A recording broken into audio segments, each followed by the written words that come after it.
All right, for those of you who are visiting with us today, or maybe for those of you who haven't been here for the last couple of weeks, right now we're in the middle of a series entitled Faith Shakers. And what we're doing in this series, we're talking about some things that can really rattle people's faith. Right? Back in week 1, we talked probably about the greatest faith shaker of all, and that is the problem of evil. I mean, there's just so much evil in the world today. I mean, look what happened right here in Florida, in our school systems just last week. And you look at that and you scratch your head and you say, man, this is crazy. Why does evil exist? I mean, if God is good, if God truly does love us, and if God is really all-powerful and in control, then why doesn't He just put away evil, do away with evil so that we don't have to deal with it? Well, if you've ever wrestled with that, that's what we talked about in week 1. Last week, we talked about those times when God doesn't seem to show up. Any of you ever felt that way? You know, it just seems like, man, other people, they experience the power and the presence of God.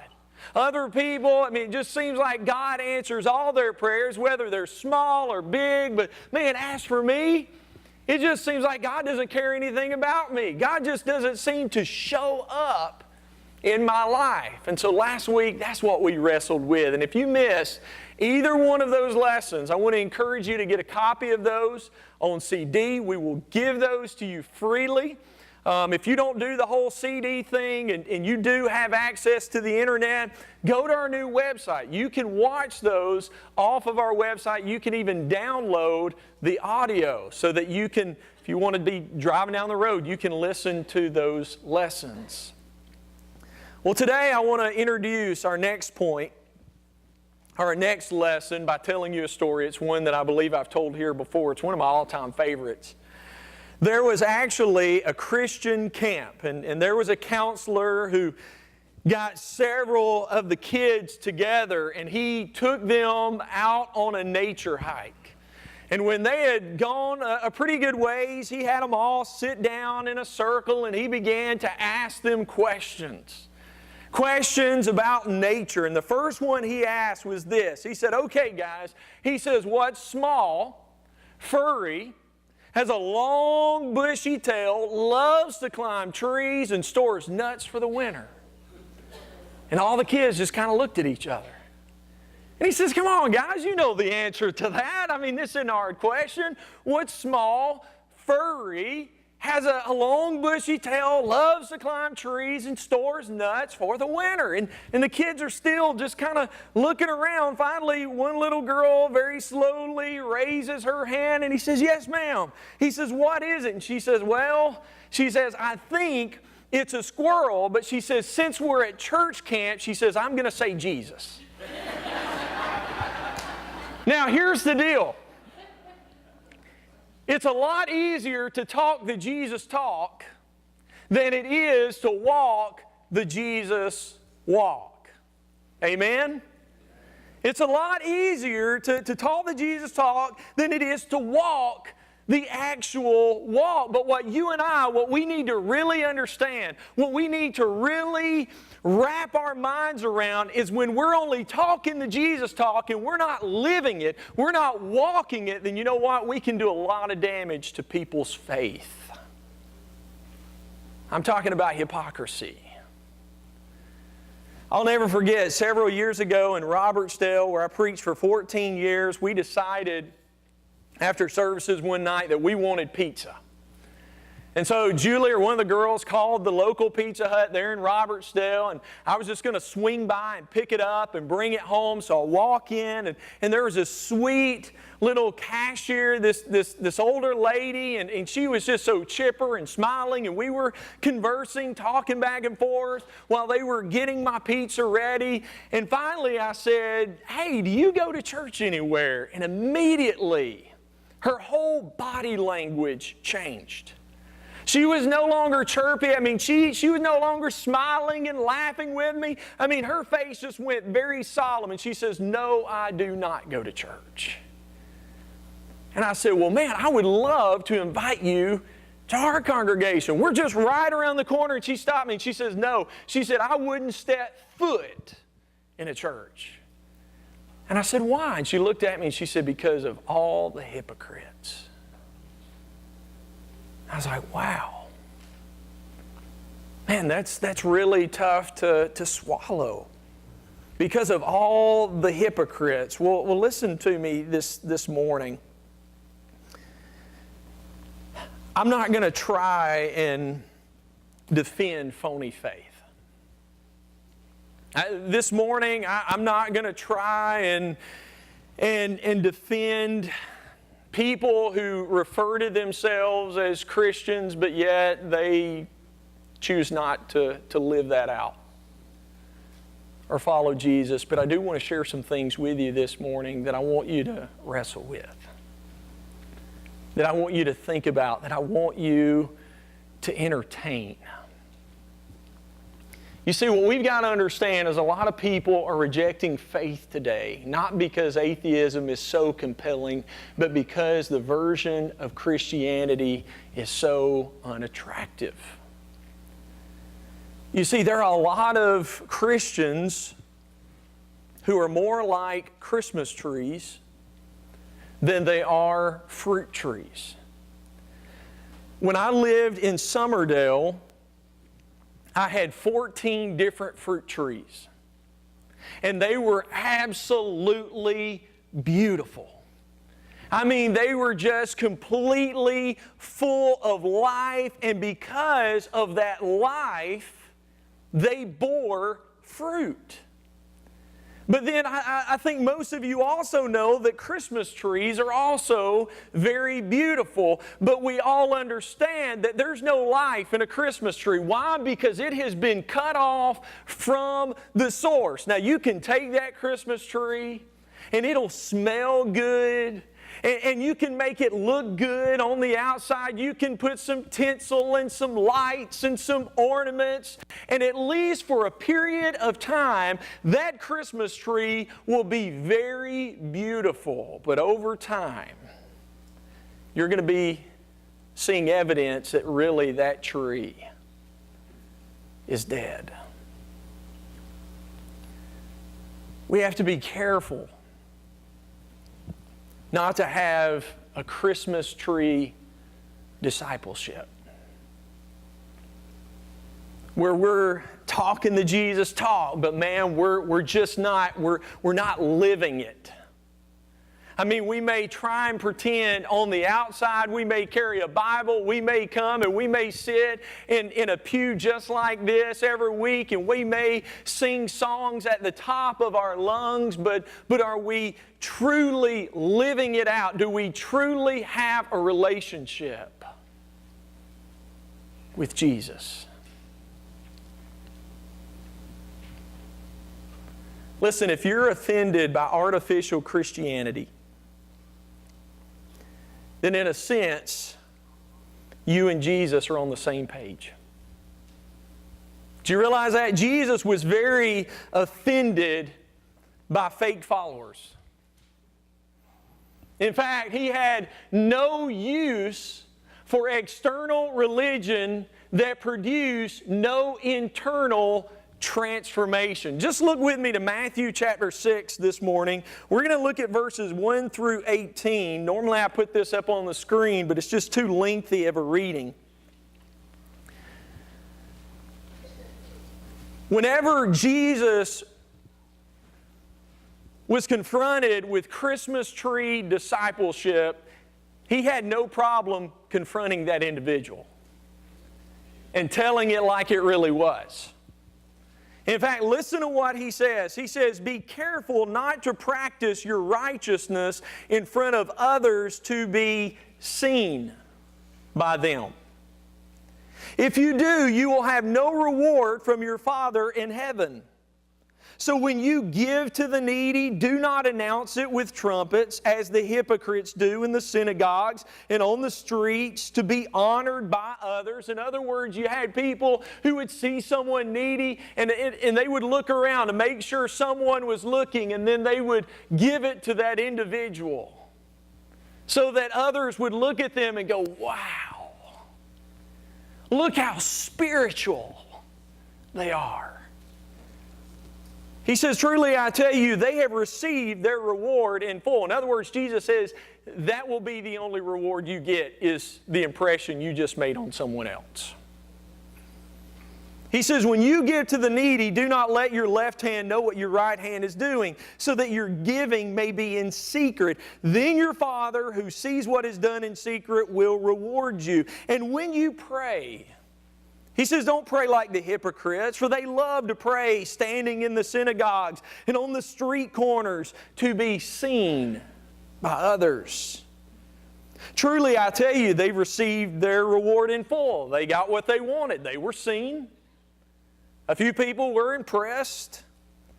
He says, but when you pray, go into your room, close the door, and pray to your Father who is unseen. Then your Father who sees what is done in secret will reward you. And when you pray, do not keep on babbling like the pagans, for they think that they will be heard because of their many words. And he says, and when you fast, do not look somber as the hypocrites do, for they disfigure their faces to show others they're fasting. In other words, woe is me. Look how I'm sacrificing. Look what I'm doing for God. He says, truly I tell you, they've received their reward in full. But when you fast, put oil on your head, wash your face, so that it will not be obvious to others that you are fasting, but only to your Father who is unseen. And your Father who sees what is done in secret will reward you. Now, what I want you to understand is during this day and time, there were three ways that people basically practiced their faith, which was praying, giving, and fasting. And Jesus says that's good, that's great. I'm not doubting the things that these individuals are doing. They're doing all the right things. But he says, here's the problem. They're doing it with the wrong motives. They're doing it for a show. They're doing it to be seen. They're doing it to impress others. They're doing it so people will say, wow, what a Christian. What a follower, what a servant. Look how spiritual this individual is.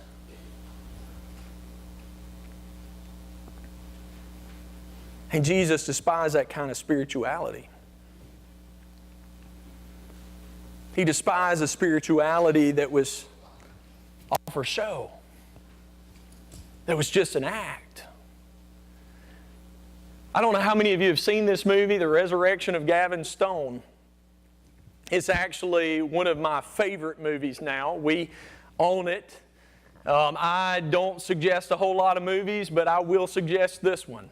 It's just a great movie with a great message. But basically what you have is Gavin Stone, the guy who is in the middle here, and he is an actor, and he is bad news.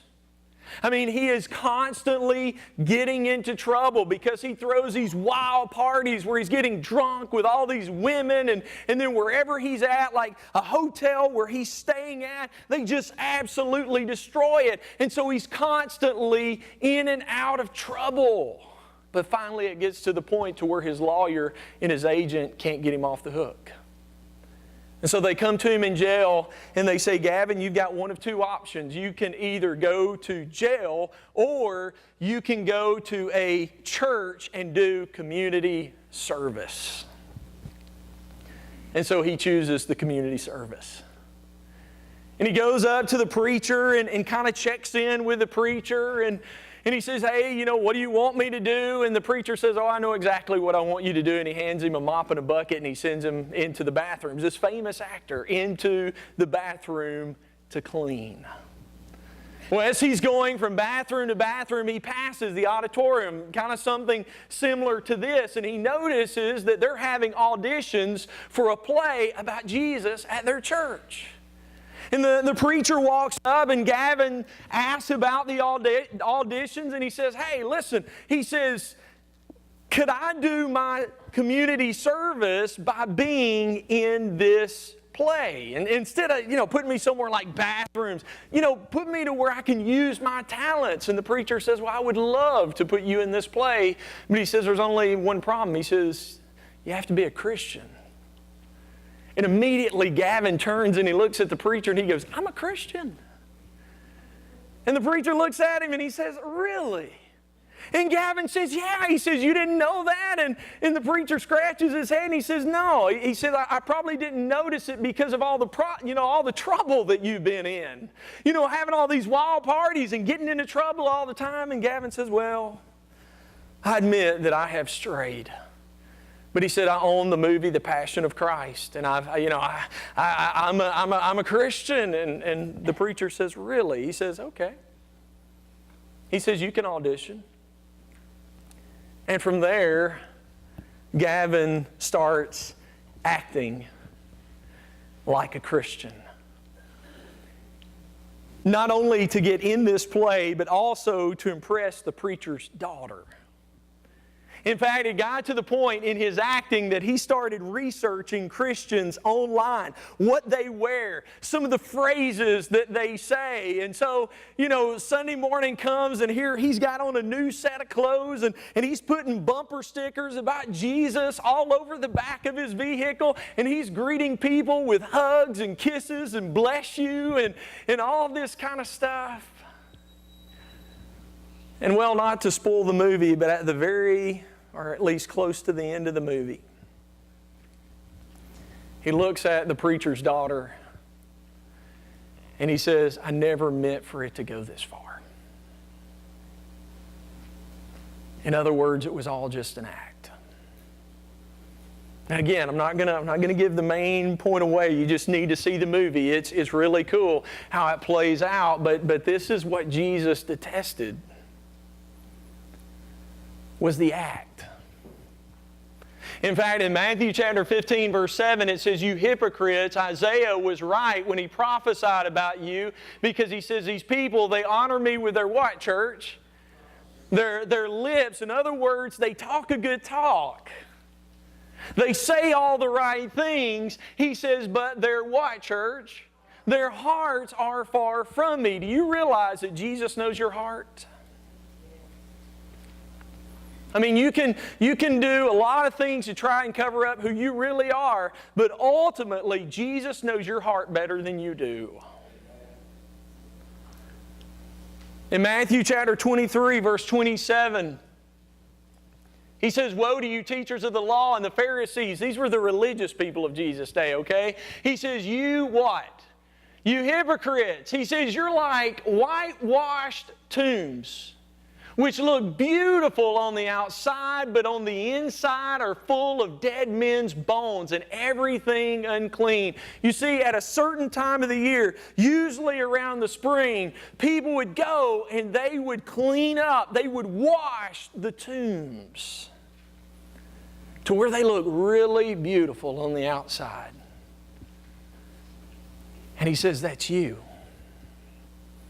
He says, you look really beautiful on the outside. He says, but those tombs are still full of dead men's bones and everything unclean. And he said, and so are you.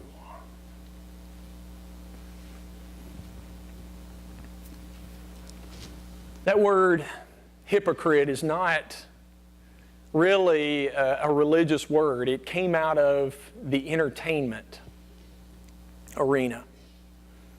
It was actually something that actors would use. Men, they would use these masks because they would maybe play the part of a woman, or they would play the part of a child, or they would play the part of their many false gods. And so to go from part to part, they would just change masks.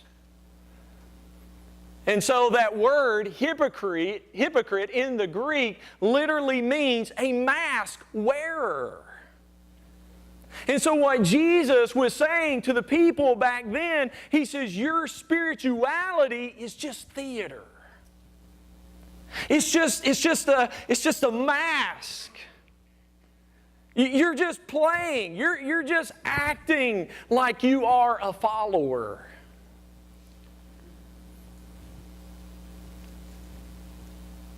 And Jesus goes on to say in Matthew chapter 23, verse 13, He says, here's the problem with it. He says, "Woe to you, teachers of the law and Pharisees, you hypocrites! You shut the door of the kingdom of heaven in people's faces. You yourselves do not enter, nor will you let those who are trying to enter." In other words, what Jesus is saying is, you guys with your fake faith, He says, you make it hard for people who are honestly just trying to seek God.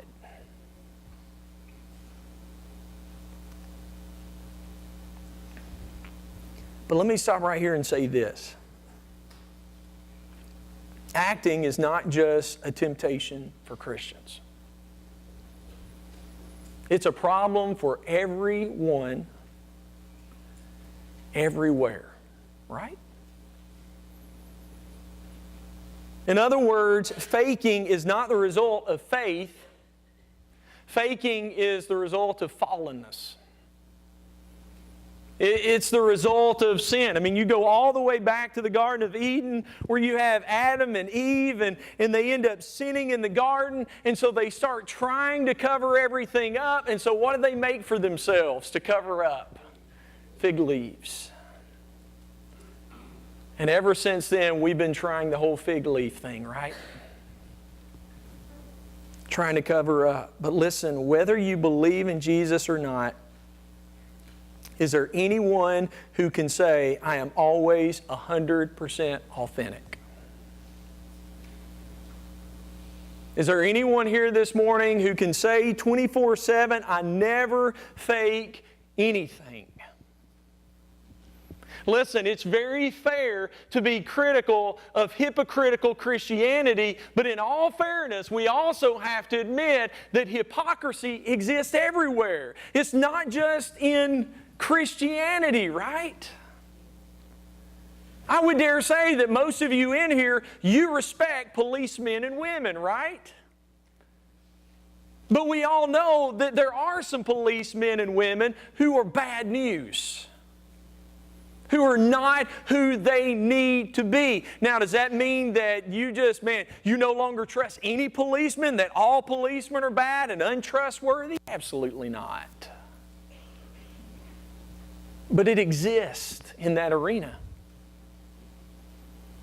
In fact, in any arena where virtue is valued, there's going to be hypocrites. Look at politics. Look at our judicial system. Look at ministry. It's a human condition. That's why it's crazy to think, man, if we just got rid of Christianity, then all of our problems would be solved. Wrong. In fact, show me in all history where one single culture got rid of faith, got rid of God, and virtue increased. One society. In fact, just try to imagine a society with no God. Try to imagine a society with no faith. Try and imagine a society with no church. Does it really seem likely in a society like that the greedy will become more generous? Does it really seem more likely that those who are full of anger in a society like that are going to become more merciful, more loving, and more caring? In history, there's not one single culture that got rid of God where the culture saw virtue increase.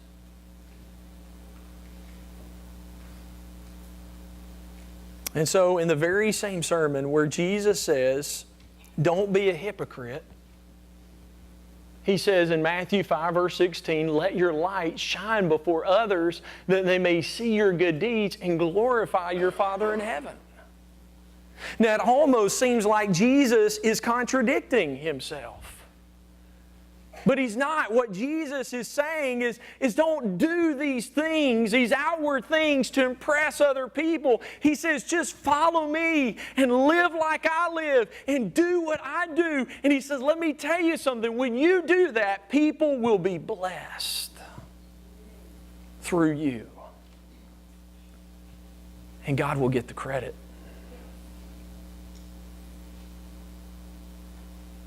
Listen, there's been a lot of bad done in the name of Jesus and in the name of the church. Right here, even in our own country, but can we really blame Jesus for that? I mean, if someone robbed a bank in your name, is it fair that you be punished for what they did? Would it be fair for you to go to jail because of what they did, because someone did something in your name? A lot of bad has been done in His name, but a lot of good has been done in His name too. Think of all the good that has been done by authentic Christians.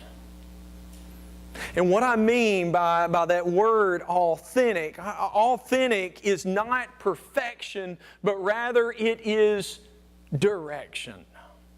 In fact, write this down, because I think this is where a lot of the confusion comes in. All hypocrisy is a sin, but not all sin is hypocrisy.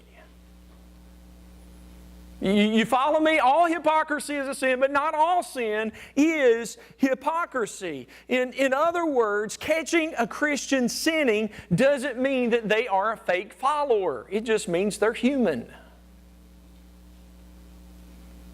I've said this before. Just because someone comes to Christ and they are baptized doesn't mean that the devil was drowned. Once you become a Christian, you still struggle with sin. Some Christians more than others. But there's a very real struggle within all of us, and all authentic Christians are pursuing a life where they are more like Jesus. They're not perfect, but they're pursuing a life where each and every day they're becoming more and more like Jesus, because that is God's call for each and every one of us as Christians. But here's the deal. When we received our salvation, when we came to Christ, as soon as we did, God gave us His Holy Spirit, right? Why? Because we couldn't become like Jesus through our own strength and power. In fact, in 2 Corinthians 3 verse 8 it says, and who, church? And who? The Lord, who is the Spirit, makes who? Us more and more like Him as we are changed into His glorious image. It is God who makes us more and more like Him, who makes us more and more like Jesus. You see, every Christian is saved, but every Christian's life is a lifelong construction project. None of us ever get to the point to where we arrive and we say, man, I finally made it. Sin no longer has an effect on me. I'm as good as I can possibly get. I am exactly like Jesus. In fact, Paul says in Philippians 1 verse 6, and I am certain that God who began the what, church? Where? Within you will what? Continue His work until it is finally finished on what day? When Jesus Christ returns. You realize that? I mean, you are a work in progress, a continual work, and that work is never going to be completed until who comes? Until Jesus comes. We're all a continual work. And so give us some grace. Don't judge Christians by their perfection. Judge them by their direction. Because if the truth be told, even though we have our flaws, we would be a whole lot worse if we didn't have Jesus.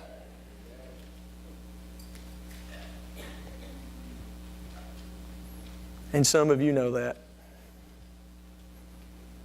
In fact, let me ask you a question this morning. How many of you came to Christ because of an authentic Christian, someone who wasn't perfect, but someone who was doing their best to live for Jesus every day, and it had a huge impact on your life? Look around. Now, I also realize that there are probably some of you here this morning who you didn't have the greatest influence. You may have had someone who claimed to be a Christian, but yet they didn't live that out and they hurt you really, really deeply. And all I'm saying this morning is please don't fail to see Jesus because of someone's failure. And believe me, as Christians, we do fail. And we've got a long way to go. But one day when Jesus returns, we'll be everything that we need to be.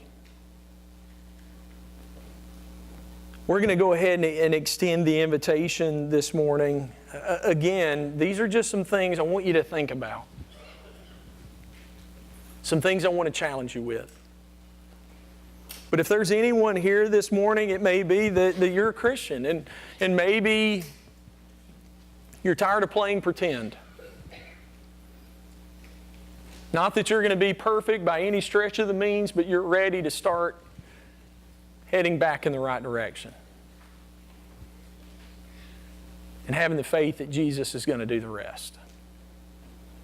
Or it may be that today, as someone who doesn't claim Christ, maybe today you'd like to study more. You'd like to know more. I'd love to challenge you to examine Jesus. Because I'm telling you right now, if you look at Jesus, He will never fail you. And so look to Him. I want to point you to Him. And if I can help in any way do that, then please see me after services. But today, if you have a need, we can pray for you, encourage you in any way. Won't you come? Together we stand and sing.